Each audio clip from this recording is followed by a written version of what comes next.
ഓം ശാന്തി. എല്ലാവർക്കും happy new year. ഈ വർഷത്തിൽ 2026 നിങ്ങളുടെ ജീവിതത്തിലും സൂര്യൻ ഉദിക്കട്ടെ.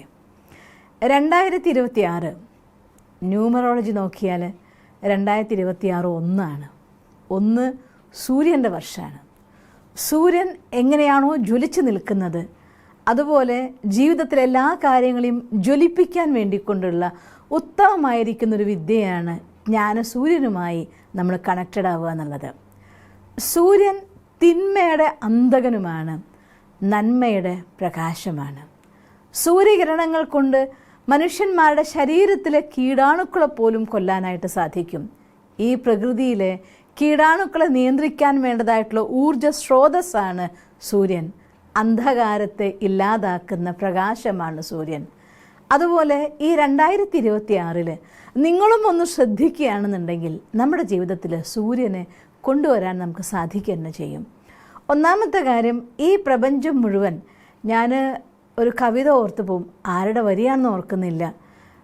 സൂര്യനെക്കുറിച്ച്, ഈ ഒരു സൂര്യൻ്റെ വെട്ടത്തിൽ ഈ ഒരു കൊച്ചു ഭൂമിയിൽ ജീവൻ തുടിക്കുന്നു എന്ന് പറയുന്നതായിരിക്കുന്ന ഒരു കവിത. ഈ ലോകത്ത് നോക്കിയാൽ ഇവിടുത്തെ ജീവൻ്റെ തുടിപ്പിന് ആധാരം സൂര്യനാണ്.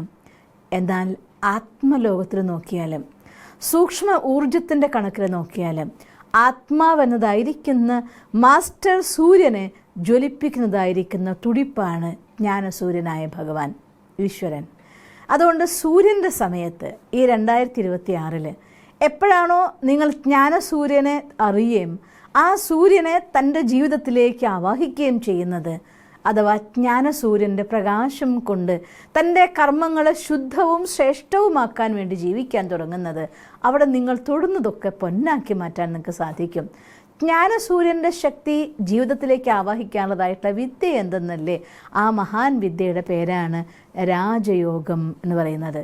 ജീവിതത്തിൽ രാജയോഗത്തെ കൊണ്ടുവരാൻ വേണ്ടിക്കൊണ്ട്, സൂര്യനുമായി കണക്റ്റഡ് ആക്കാൻ വേണ്ടിക്കൊണ്ട്, നക്ഷത്രത്തിലെ സൂര്യനും ജീവിതത്തിലെ സൂര്യനും ആത്മാവിൻ്റെ ഉള്ള സൂര്യ തേജസ്സും ഒരുപോലെ ഉണർത്താൻ വേണ്ടിക്കൊണ്ട് എല്ലാ സൂര്യനും നമുക്ക് ഒന്നിച്ച് കണക്ട് ചെയ്യാൻ സാധിക്കും.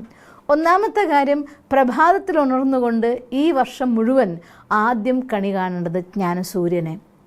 അകക്കണ്ണുകൊണ്ട് സ്വയം പ്രകാശസ്വരൂപമായിരിക്കുന്ന, പരബ്രഹ്മമായിരിക്കുന്ന, ജ്യോതിസ്വരൂപനായ ജ്ഞാനസൂര്യനായ ഭഗവാനെ കണി കണ്ടുകൊണ്ട് ഈശ്വരനോട് ഗുഡ് മോർണിംഗ് പറയുമ്പോൾ നിങ്ങളുടെ ആദ്യത്തെ സൂര്യനെ കണി കാണലായി. രണ്ടാമത്, ആ സൂര്യൻ്റെ പ്രകാശത്തെ ജീവിതത്തിലേക്ക് കൊണ്ടുവരുമ്പോൾ അന്നന്നത്തേക്ക് ഞാൻ ചെയ്യേണ്ടതായിരിക്കുന്ന ശ്രേഷ്ഠമായ കർമ്മങ്ങളെ തിരഞ്ഞെടുക്കുമ്പോൾ, നമ്മുടെ ഉള്ളിൽ പോസിറ്റീവായ അഫർമേഷൻ കൊണ്ടുവരുമ്പോൾ ആ പ്രകാശം നമ്മുടെ ജീവിതത്തിലേക്ക് വരികയായി. മറ്റൊന്ന്, കർമ്മം ശ്രേഷ്ഠമായ രീതിയിൽ ചെയ്യാൻ തുടങ്ങുന്ന സമയത്ത് തീർച്ചയായിട്ടും ഈ ലോകത്ത് നക്ഷത്രങ്ങളുടെ ആധാരത്തിൽ സൂര്യനെ പറയുമ്പോൾ പോലും ആ സൂര്യൻ്റെയും ബ്ലെസ്സിങ് നമുക്ക് കിട്ടുന്നത് 2026 എന്നതായിരിക്കുന്ന വർഷത്തിൽ 6ഉം 4ഉം 10 ചേർന്നുകൊണ്ട് ഈ ലോകത്ത് സദാ സൂര്യൻ്റെ പ്രകാശം കൊണ്ടുവരാനുള്ള വർഷമാക്കാൻ നമുക്ക് സാധിക്കും. ചെയ്യുന്ന കർമ്മങ്ങളെല്ലാം പെർഫെക്റ്റ് ആവണമെന്നുണ്ടെങ്കിൽ ആദ്യം മനസ്സിൻ്റെ ഉള്ളിൽ ആ പ്രകാശം വരണം. മനസ്സിനുള്ളിലെ പ്രകാശമാണ് പോസിറ്റീവ് തോട്ട്സ് എന്ന് പറയുന്നത്. ആ തോട്ട്സ് കൊണ്ടുവരാനുള്ളതായിരിക്കുന്ന ഉത്തമമായിരിക്കുന്ന വിദ്യയാണ് ഈശ്വരനോട് സംസാരിക്കുക, ഈശ്വരൻ്റെ സംസാരം കേൾക്കുക. രണ്ടും, ഈശ്വരനോട് സംസാരിക്കുക, ഈശ്വരൻ്റെ സംസാരം കേൾക്കുക.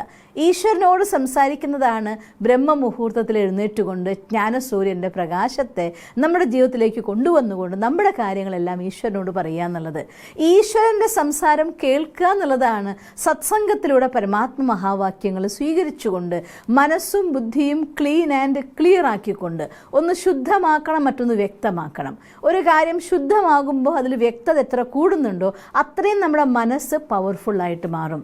നമ്മുടെ ബോധ മനസ്സിനെ ശുദ്ധവും ശക്തിശാലിയാക്കി മാറ്റുമ്പോൾ ഉപബോധ മനസ്സിനുള്ളതായിട്ടുള്ള എല്ലാ എനർജീനെയും പുറത്തു കൊണ്ടുവരാൻ സാധിക്കും. നിങ്ങൾക്ക് നിങ്ങളുടെ ജീവിതത്തിലെ സൂര്യനാകാൻ സാധിക്കും. അതുകൊണ്ട് 2026 എന്ന് പറയുന്നത് സൂര്യൻ്റെ സമയമാണ്. ഈ സൂര്യൻ്റെയും സമയമാണ്, നക്ഷത്രങ്ങൾക്കനുസരിച്ചുള്ള സൂര്യൻ്റെ സമയമാണ്. തീർച്ചയായിട്ടും പരമാത്മാവാകുന്ന ജ്ഞാനസൂര്യൻ ഉദിച്ചുകൊണ്ട് ഈ ലോകത്ത് 90 വർഷത്തിലധികം തൻ്റെ സേവനം പൂർത്തിയാക്കുന്ന വർഷമാണ്. അതുകൊണ്ട് നിങ്ങളുടെ എല്ലാവരുടെ ജീവിതത്തിലും എന്നും ആ സൂര്യൻ്റെ പ്രകാശത്തെ കൊണ്ടുവരാൻ വേണ്ടിക്കൊണ്ട് ഇതുവരെ നിങ്ങൾ പഠിച്ചിട്ടില്ല എങ്കിൽ പോലും ഇന്നത്തെ പരമാത്മ മഹാവാക്യം ഞാൻ ഓർത്തുപോകും. കാരണം എന്ന ഒരു കാര്യത്തെ ഇല്ലാതാക്കിക്കൊണ്ട് നിവാരണം കണ്ടെത്താൻ തുടങ്ങുമ്പോൾ, ഞാൻ ആ വാക്യം പിന്നെ ഓർക്കുക, എല്ലാവരും എൻ്റെ അടുത്ത് സംസാരിക്കുമ്പോൾ പറയാറുള്ളത് എൻ്റെ ആ പ്രശ്നം, എൻ്റെ ഈ പ്രശ്നം, ആ പ്രശ്നം, ഈ പ്രശ്നം, ആ സങ്കടം, ഈ സങ്കടം. ഞാൻ എൻ്റെ അടുത്ത് നേരിട്ട് സംസാരിക്കാൻ വരുന്നവരാണെങ്കിൽ ആദ്യത്തെ 5, 10, 15 മിനിറ്റ് സമയം അവരെ സങ്കടം പറയാൻ വിട്ട ശേഷം ചോദിക്കാറുണ്ട്, കഴിഞ്ഞോ, എന്നാൽ ഞാൻ അങ്ങോട്ട് പറയട്ടെ എന്ന്.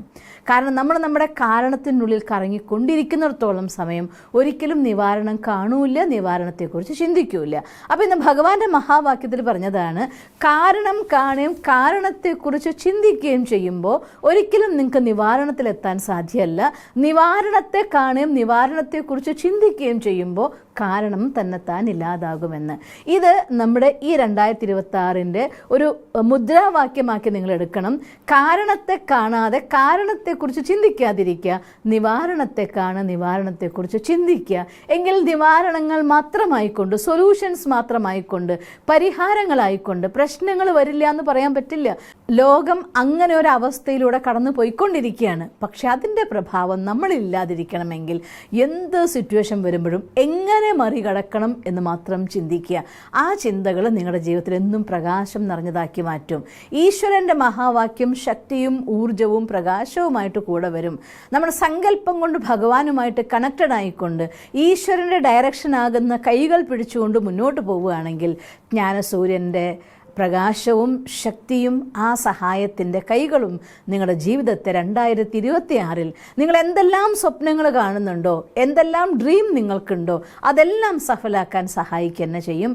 അങ്ങനെ കത്തി ജ്വലിക്കുന്ന സ്വപ്നങ്ങളെല്ലാം നേടിയെടുത്ത്, ജ്വലിക്കുന്ന സ്വപ്നങ്ങളുടെ എല്ലാം നേടിയെടുത്ത സഫലതയുടെ നക്ഷത്രങ്ങളായിക്കൊണ്ട് ഈ വർഷം 2026 നിങ്ങൾക്ക് സഫലതയുടെ വർഷമാകട്ടെ എന്ന് ഈശ്വരനോട് പ്രാർത്ഥിക്കുന്നു, ആശംസിക്കുന്നു.